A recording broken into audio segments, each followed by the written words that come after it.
السلام علیکم ورحمۃ اللہ۔ کراچی میں شمیم احمد صدیقی کے بھائی شعیب صدیقی صاحب سجدہ تعظیمی کو شرک سمجھتے تھے، ایمان کی طرف راغب تھے، لیکن شمیم صاحب کے کہنے کی وجہ سے وہ رک گئے ہیں۔ اور ایک شمیم صاحب کا آڈیو بھیجا ہے انہوں نے مجھے، اس حوالے سے میری عقل حیران ہے کہ کس طرح ان کی مت ماری گئی ہے اور ذرا بھی ان کے دلوں کے اندر اللہ کا وقار نہیں ہے۔ اور پہلے آپ ان کا کلپ سنیے، اس کے بعد جو میں نے تبصرہ کیا ہے وہ بھی آپ کے سامنے پیش کیا جائے گا۔ السلام علیکم۔ ایسے پتہ نہیں کتنے لوگوں پہ شیطان کا غلبہ ہوا ہے۔ یہ ایک اکیلا انسان تو نہیں ہے جو آج جماعت سے نکل کے نیا اپنا موقف، اپنی نیا جو ہے نا اس نے اپنا کوئی معاملہ پیش کیا ہو۔ اس سے پہلے یعقوب سرفراز نکلے، وہ اپنا کوئی فلسفہ لے کے نکلے۔ منور سلطان کوئی اپنا فلسفہ لے کر نکل گیا۔ رفعت نواب آیا، اس نے اپنا کچھ اور تکفیر کا مسئلہ پیش کر دیا۔ اسی طرح سے وہ زبیر غوری ہے، وہ جماعت سے وہ نکلا، بہت سارے لوگوں کو نکل گیا۔ یہ شیطانی لوگ ہوتے ہیں، ان کو یہ اتنے عرصے ہمارے ساتھ رہا ہے۔ اس نالائق انسان نے کبھی یہ ہمارے منہ سے سنا کہ رسول اللہ صلی اللہ علیہ وسلم کی جو دعوت تھی، اللہ کے نبی نے سجدے کو جائز قرار دے دیا یا سجدہ کہیں ہوتا ہے؟ یہ تو اس کے سمجھنے کی بات ہے نا، سمجھنے کے فلسفے میں یہ سب کو الجھانے میں ڈال رہا ہے نا۔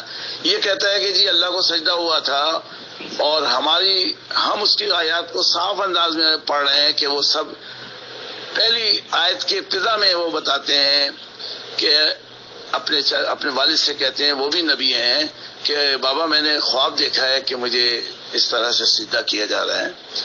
تو انہوں نے کیا کہا، بیٹا یہ اپنے خواب اپنے بھائیوں کو نہیں بتانا۔ یعنی وہ سمجھ گئے کہ یہ معاملہ کس کی طرف اشارہ تھا۔ اس کے بعد پھر جب وہ حقیقت پیش ہوئی اور سب بیٹھے ہوئے تھے اور سب آئے اور گر گئے سجدے میں، تو وہ سجدہ جو تھا وہ کس کو کیا گیا؟ وہی خواب کی تعبیر تو ہوئی تھی۔ خواب میں انہوں نے کیا کہا تھا، مجھے سجدہ کر رہے ہیں لوگ۔ اچھا چلو تھوڑی دیر کے لیے ہم یہ بات کرتے ہیں کہ ہماری اور اس کی سمجھ میں الگ الگ فرق آ رہا ہے، کیوں اس چیز میں الجھ رہا ہے؟ ہم نے آج کہا، امیر صاحب نے کہا، کسی اور نے یہ دعوت پیش کی کہ بھئی اس وقت بھی سجدہ جو ہے یوسف علیہ السلام کو ہو گیا تھا، تو اب بھی کسی کو کیا جا سکتا ہے۔ شیطانی کام میں انسان کو گمراہ کر رہا ہے۔ ایک اپنی کھوپڑی میں اپنی سمجھ میں تو لا نہیں سکا، دوسروں کو گمراہ کرنے کے لیے مارا ادھر پھر رہا ہے۔ ارے بھائی صبر کر کے بیٹھا رہتا، اپنے امیر کی اطاعت کرتا۔ اس سے پوچھو تو نے کتنے بریلوی جو ہے نا جماعت سے نکلنے کے بعد کتنے بریلویوں کو سجدے کے بارے میں تو نے بتایا، کتنے دیوبندیوں کو، کتنے علی ریسوں کو، کتنے گمراہ لوگوں کو تو نے اپنی جماعت کا حصہ بنایا۔ وہی ہمارے درمیان گھسا ہوا ہے کہ بس سجدہ اور جہنم اور یہ اور وہ سب باتیں بتا رہا ہے۔ ارے سمجھنے کا فرق اگر ہمارا ہو گیا ہے اور تمہارا ہو گیا ہے، تو آج کسی نے ہماری زبان سے سنا کہ ہم نے یہ کہا ہو، یا ہماری جماعت میں کسی نے کہا ہو، ہماری تقاریر میں کسی نے کہا ہو کہ بھئی کیونکہ یوسف علیہ السلام کو سجدہ ہوا تھا تو آج بھی کسی کو سجدہ کر لینے میں کوئی حرج نہیں ہے۔ یہ تو بات کبھی کسی نے کی نہیں ہے۔ تمہاری سمجھ میں نہیں آ رہا تو صبر کر کے بیٹھ جاؤ، اس سے کہو بھائی صبر کر لو۔ صبر کرنے کا یہ حج انجام ملے گا تمہیں کہ تم اس جماعت کو جو ایمان کی خالص دعوت پیش کر رہی ہے اس کے ساتھ چلتے رہو گے، اللہ کے سامنے عذر پیش کرو گے کہ رب العالمین میں نے ایسے سمجھا تھا، انہی نے ایسے سمجھا تھا۔ تو یہاں تو کوئی یہ نہیں کہہ رہا ہماری سمجھ میں، تم کہہ رہے ہو نا تمہاری سمجھ میں نہیں آ رہا، بھائی نہیں صبر کر لو، بجائے اس کے کہ تم گمراہ ہو کے دوسرے لوگوں کو گمراہیت کی طرف دعوت دو اور لوگوں کو ایمان کی دعوت دیتے دیتے گمراہ ہوگا۔ اس کو اچھی طرح سے سارے جوابات دیے جا چکے ہیں، اس کے ساتھ الجھنے کا کوئی فائدہ نہیں ہے۔ ایک آدمی اپنے شعور سے ہٹ گیا ہے نا، وہ ہمیں وہ فلسفہ سمجھا رہا ہے جس سے ہمارا کوئی تعلق ہی نہیں ہے۔ ہم کب کہہ رہے ہیں کسی کو سجدہ جائز ہے؟ وہ قرآن کی آیت کا مفہوم جو سمجھ میں آ رہا ہے وہ ہماری سمجھ میں جو آ رہا ہے وہ اس کی سمجھ میں نہیں آ رہا ہے نا۔ اگر نہیں آ رہا تو یہ صبر کر لینا کہ بھئی ٹھیک ہے ہم ان کے ساتھ ہیں، مگر ہم اس بات سے اتفاق نہیں کر رہے، چلو صبر کر لے جماعت کے ساتھ۔ یہ کون کہہ رہا؟ ہم نے تو یا جماعت کے کسی فرد نے آج تک کبھی سنا کہ جی سجدہ جائز ہے، کسی کو بھی کیا جا سکتا ہے؟ کوئی نہیں کہتا نا۔ تو بلا وجہ یہ لوگوں کو گمراہ کرنے کے لیے اکسا رہا ہے ادھر سے ادھر، ادھر سے ادھر۔ ایسی نالائق آدمی، پرہیز کرو ایسے لوگوں کی محفلوں میں بیٹھنے سے، ایسے لوگوں کی۔ السلام علیکم ورحمۃ اللہ۔ شعیب صاحب آپ نے یہ شمیم صدیقی صاحب کا کلپ بھیجا ہے، یقین کیجئے مجھے اس قدر خوشی ہوئی کہ ان کے پاس کوئی دلیل نہیں ہے اور جو اصل بات ہے اس کی طرف انہوں نے اشارہ بھی نہیں کیا، بالکل دائیں بائیں آگے پیچھے دوسری باتیں کہہ رہے ہیں کہ یعنی کب ہم لوگوں نے، یعنی شمیم صاحب کہہ رہے ہیں کہ جماعت نے کب کہا ہے کہ اس وقت سجدہ ہوا تھا اور آج تم سجدے کرو ایک دوسرے کو؟ وہ یہ ہم نے کبھی کہا ہے آپ کو، یہ الزام لگایا ہے آپ کے اوپر کہ آج بھی تم ایک دوسرے کو سجدے کرنے کے قائل ہو؟ ہم تو یہ کہہ رہے ہیں کہ وہ جو سجدہ اللہ کو ہوا تھا اس کو آپ نے یوسف علیہ السلام کی طرف پھیر کے قرآن کی تعریف کی ہے، قرآن کا انکار کیا ہے، ایک نبی کے اوپر الزام لگایا ہے۔ اور اس میں بھی دیکھیں جی بات کر رہے ہیں کہ سورہ یوسف کے شروع میں یہ جو اشارہ ہوا اور یعنی 4 نمبر آیت کا، اور 6 نمبر آیت کی طرف جاتے ہی نہیں ہیں، 6 نمبر آیت کی طرف جاتے ہوئے ان کے سارے موقف کی موت ہے، ادھر نہیں جاتے بالکل۔ یہی ان کو محمد حنیف صاحب نے سکھا دیا، ان کے دماغ کے اندر یہ چیز ڈال دی ہے۔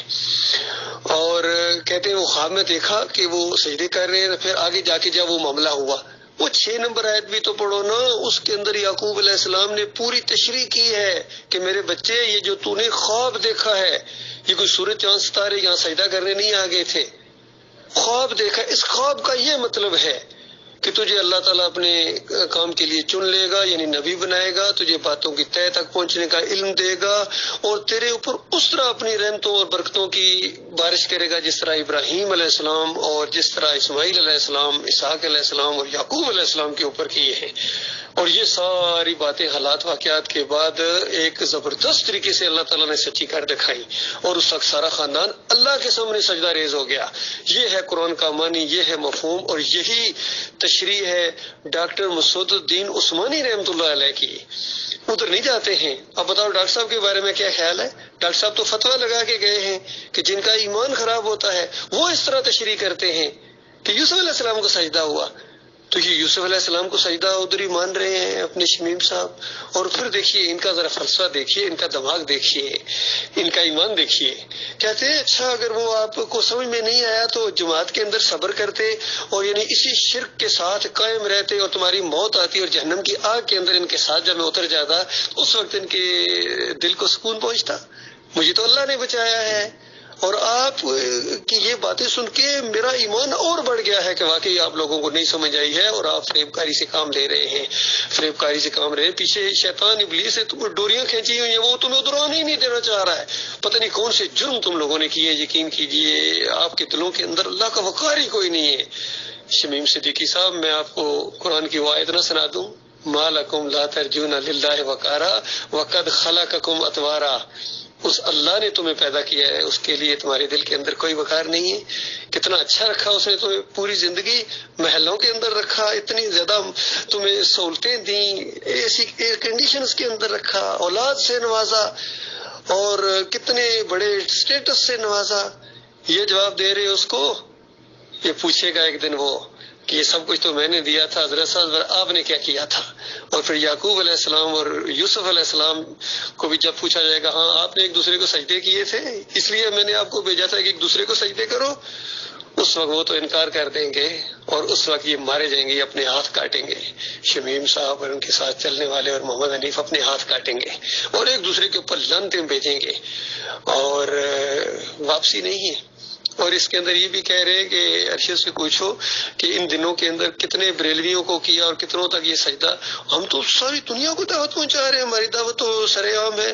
جو بازاروں کے اندر دعوت اللہ کرتے ہیں، سب کو معاملہ کرتے ہیں، سب کو اللہ کی طرف بلاتے ہیں۔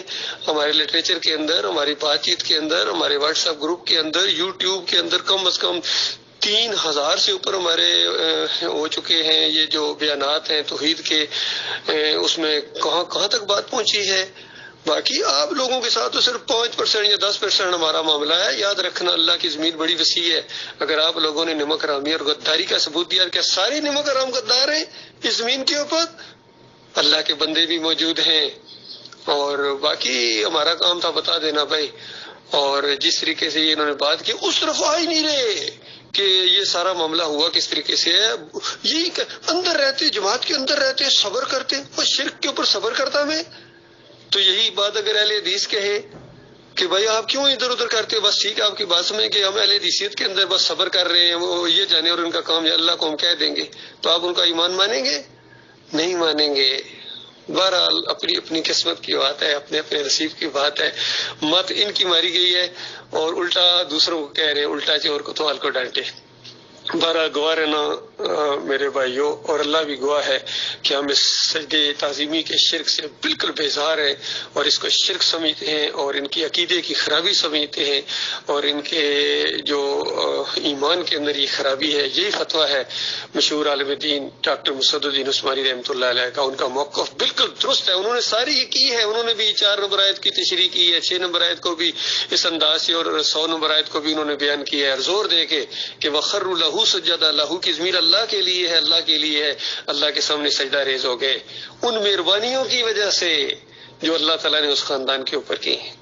شمیم صاحب ذرا بتائیے نا، یوسف علیہ السلام کے سامنے سجدہ ریز کیوں ہو گئے؟ ذرا یہ بتائیے. یوسف علیہ السلام نے زمین پر کیا پیدا کیا ہے؟ وہ سارے حالات واقعات سے جو گزارا تھا وہ اللہ نے سارے معاملات کیے تھے یا یعقوب علیہ السلام نے کیے تھے یا یوسف علیہ السلام نے کیے تھے؟ یہ دونوں باپ بیٹا تو اللہ کے اس منصوبے کے ساتھ چلتے رہے، صبر و شکر کی زندگی انہوں نے بسر کی ہے. وہ آپ کی طرح تھوڑے ہی تھے کہ ایک دوسرے کو سجدے کرنے والے. باقی ہم نے یہ کبھی بھی نہیں کہا ہے کہ آپ لوگوں نے اس سجدے کو دلیل بنا کے آج بھی مزاروں کے سامنے سجدہ کرتے ہو. یہ ہاں اس معنوں میں کہا ہے، ہمارے ساتھیوں نے بھی کہا ہے کہ اس معنوں میں آپ محمد حنیف کو سجدہ کرتے ہو، کیونکہ اللہ کی کتاب کے مقابلے میں جب محمد حنیف کی بات مانتے ہو تو یہ محمد حنیف کو سجدہ ہے، یہ اس کی بندگی ہے، اس کو رب ماننا ہے. اور شیخ صاحب آپ نے تو حد کر دی جو آپ سے گفتگو ہوئی ہے. آپ نے کہا کہ بس میں اپنے بھائی کو نہیں چھوڑ سکتا ہوں، میں اللہ کو چھوڑ سکتا ہوں. اس انداز سے آپ نے کہہ دیا، آپ کے منہ سے یہ بات نکل گئی. اسی وجہ سے میں نے کہہ دیا تھا کہ اب آپ کے اوپر حجت تمام ہے. اب میں بالکل آپ سے گفتگو ایسے بندے سے کرنا میں پسند نہیں کرتا ہوں جو اس حد تک چلا جائے کہ اپنے بھائی کو اللہ کے مقابلے بلکہ اس سے آگے کھڑا کر دے. تو یہ بہت بڑی بات ہے بھائی، بہت بڑی جسارت ہے. ہم تو ایسی چیز کا تصور بھی نہیں کر سکتے. ہم تو کوئی رشتہ ہمیں اللہ سے آگے نہیں ہے، کوئی ہمارا نہیں ہے، کوئی ہمارا دوست نہیں ہے، کوئی ہمارا بھائی نہیں ہے، کوئی ہمارا ایسا نہیں ہے جو اللہ سے آگے ہو. تو آپ لوگوں کی یہ بڑی ہمت ہے.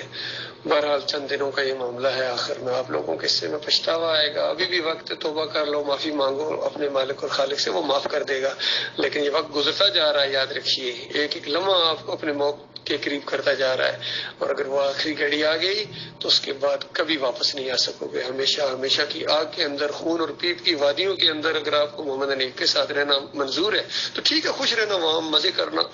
اور اگر آپ کو جہنم سے کچھ ڈر لگتا ہے تو للہ معافی مانگو اپنے مالک اور خالق سے. دیکھیے اس میں شمیم صاحب نے ایک بہت بڑی علمی خیانت کی ہے، جو کہہ رہے ہیں کہ دیکھو پہلے وہ سرفراز نکلا، پہلے وہ پتہ نہیں منیر غوری نکلا، فلاں نکلا، منور سلطان نکلا. وہ نکلے ہوں گے اپنے معاملات کی وجہ سے نکلے، اس سے پہلے بھی نکلے تھے. سب سے پہلے کمال عثمانی نکلا تھا، اس کے بعد یہ امیر بادشاہ اور یہ جو سومرو نکلے تھے، وہ غضنفر نکلا ہے، بہت زیادہ نکلا ہے. تو اپنے اپنے معاملات کی وجہ سے نکلے تھے. اس سلسلے میں آپ وہاں مسلم اکیڈمی کے جو ایک ٹیچر تھے، وہ محمود وہاں کے لیبر کالونی والے فیصل، ان سے ذرا پوچھ لیجئے. انہوں نے مجھے یہی بات کہی تھی کہ لوگوں کے اندر یہ پریشانی پائی جا رہی ہے کہ پہلے کچھ وہ یعقوب گروپ نکل گیا تھا اور دوسرے نکل گئے تھے، اب ارشد کا یہ گروپ نکل رہا ہے. تو کہتے ہیں میں نے ان لوگوں کو بتایا کہ ارشد کا نکلنا اور ان لوگوں کا نکلنا ایک جیسا نہیں ہے. وہ لوگ نکلے تھے اختلاف کر کے، اور ارشد کہہ رہا ہے کہ تم کیوں اس موقف سے ہٹ رہے ہو جو جماعت کا موقف ہے، جو بنیاد کا موقف ہے، ایمان کا موقف ہے، اس سے ہٹ کیوں رہے ہو؟ ڈاکٹر عثمانی رحمۃ اللہ علیہ نے دعوت اٹھائی تھی جب یہ جماعت بنی ہے، تو اس سے کیوں پیچھے ہٹ رہے ہو؟ تو میں نے کہا بھائی آپ نے بڑا زبردست جواب دیا، ان کو یہی جواب دینا چاہیے تھا. تو شمیم صاحب ذرا غور کیجئے گا، مجھے ان لوگوں کے ساتھ مت ملاؤ. اس طرح ملا کے آپ اپنے اوپر ایک مزید یعنی گناہ اور الزام کا بوجھ اپنے اوپر لاد رہے ہیں. وہ تو اپنے معاملات کی وجہ سے نکلے تھے. میں تو آپ کو کہہ رہا ہوں ڈٹ جاؤ ایمان کے اوپر، عقیدے کے اوپر، توحید کے اوپر. شرک تمہارے اندر نہیں آنا چاہیے. اور ڈاکٹر عثمانی کی کیسے بھی آپ کے سامنے موجود ہے. حنیف صاحب کہتے ہیں ان کی آواز ہی کوئی نہیں، کتنا بڑا جھوٹ بول رہے ہیں. اور دوسرے جو لوگ ہیں وہ کہتے ہیں ہاں ڈاکٹر صاحب کی آواز تو ہے لیکن اب ہم جو ہے محمد حنیف کی بات مانیں گے. تو ظاہری بات ہے دو عقیدے کھل کے سامنے آ گئے ہیں، دو عالم دین کے فتوے سامنے آ گئے ہیں. ڈاکٹر عثمانی رحمۃ اللہ علیہ کا فتویٰ ہے کہ جو یوسف علیہ السلام کو سجدہ مانتا ہے اس کا ایمان خراب ہے، اور محمد حنیف کا فتویٰ ہے کہ جو یوسف علیہ السلام کو سجدہ نہیں مانتا ہے وہ قرآن کا انکاری ہے. تو ظاہری بات ہے ایک کا ماننے والا دوسرے کا انکاری ہے. اب ڈاکٹر عثمانی رحمۃ اللہ علیہ کے ساتھی ہیں, یاد رکھیے, گواہ رہنا اس بات کے. ہم محمد حنیف صاحب کے, شمیم صاحب کے نہیں ہیں ساتھی, بالکل ہمارا ان کے مشرکانہ عقیدے سے کوئی تعلق نہیں, اب بیزار ہیں. تو باقی اللہ تعالیٰ قیامت کے دن فیصلہ کر دے گا.